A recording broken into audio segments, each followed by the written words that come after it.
This is a Vietnamese folktale called Why the Rooster Crows at Sunrise. It is intended for an audience of 5 to 8 years old. Long ago, the sun lived close to the earth.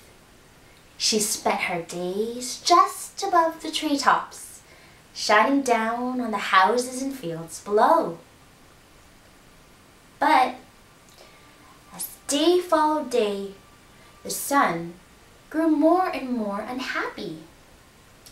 For you see, the people who owed her their light and warmth didn't even say thank you or showed her any respect. Housewives hung their laundry right in front of her face and dumped their stinky garbage right under her nose. People burned their wood and trash, and the smoke was choking her. Yes, the sun was very unhappy. But one day, her father, Ngoc Quang, Jade Emperor, the king of heaven, he took pity on his daughter, and he took her far away from the polluted atmosphere. "The people don't deserve you," he said to his daughter, as he set her down in a safe place across the eastern sea. "Why, if I left you there, they would have poisoned you with their filth." But now, day was no different from night. The people shivered in their houses, and they couldn't even recognize one another when they stood side by side in the street. In the forest, the animals couldn't see to hunt, and so they grew very hungry. And they grew hungrier and hungrier until one day they decided to have a meeting to do something about it. It was the rooster who spoke up first, and he said, "We should go to the sun and talk to her in person. If we told her what was happening here, she would take pity on us and come back again."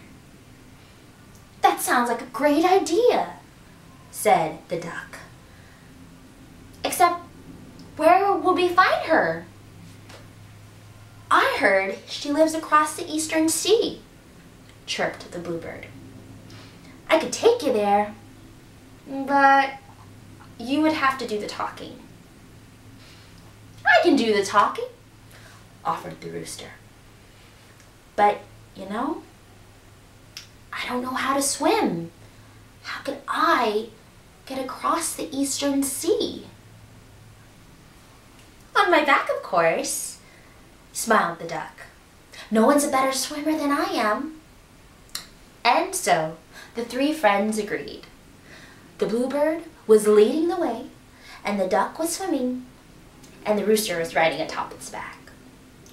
And so the trio traveled for miles and miles and miles, until at last they reached the edge of the eastern sea, where they found the sun, taking her ease.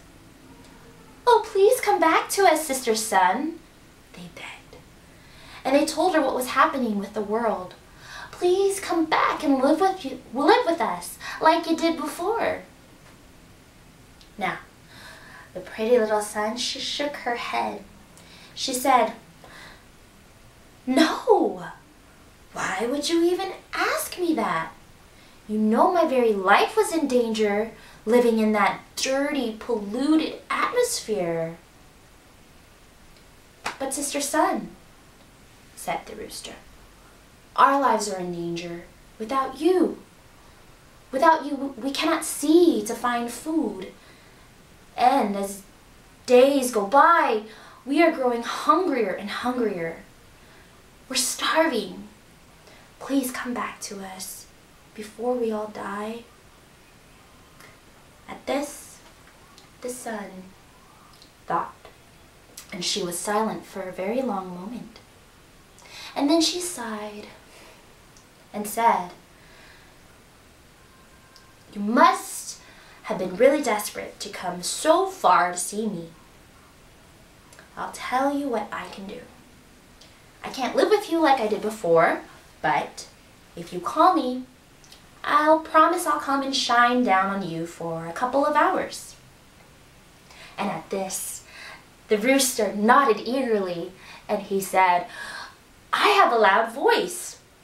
I can do the calling. When you hear me crowing, then you'll know it's time to wake up and cross the eastern sea." "I can help too," chirped the bluebird, "though my voice is not as loud as Brother Rooster's.